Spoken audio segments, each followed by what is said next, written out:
नमस्कार मंडळी, मी वैशाली सारखी किचन मध्ये तुमचे स्वागत आहे। मी आज बनवणार आहे मुंबईचा फेमस वडापाव। चला तर कढई ठेवली आहे। कढईमध्ये तेल टाकूया। थोडं तेल गरम झालं आहे, त्यामध्ये टाकूया राई, जिरं,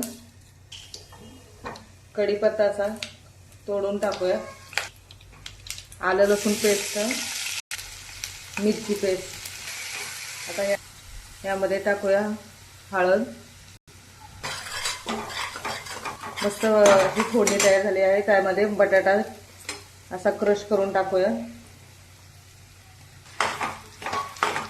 आता आपण हे फोडणीमध्ये आपले हे मॅश केलेला बटाटा टाकूया, परतून घेऊया चांगलं।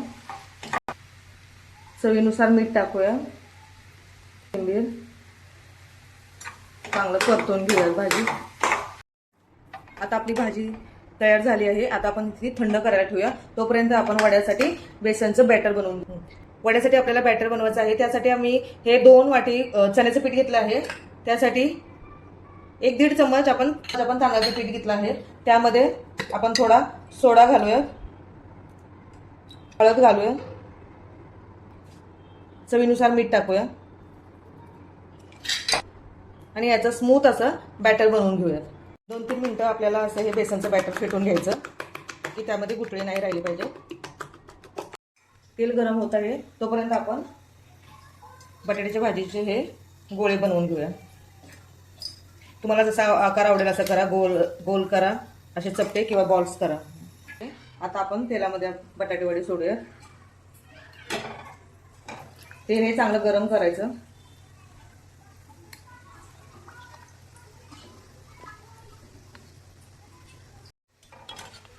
आता आपले हे वडे दोन्ही साइडून तळून घेऊया। आपले वडे आता हे खरपूस असे तळून झाले आहेत बघा। आता हे काढून घेऊया। आपल्याला पावामध्ये घालायला थोडेसे कुरकुरे करायचे, तर असे टाकूया।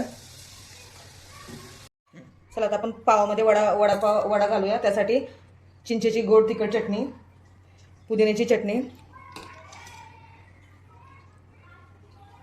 लसूण चटणी आणि हे कुरकुरे घालूया। आपला हा वडा मिरची तयार आहे। आपला वडापाव कसा झाला आहे नक्कीच करून पहा आणि आवडल्यास नक्की लाईक, शेअर आणि सबस्क्राईब करायला विसरू नका। धन्यवाद।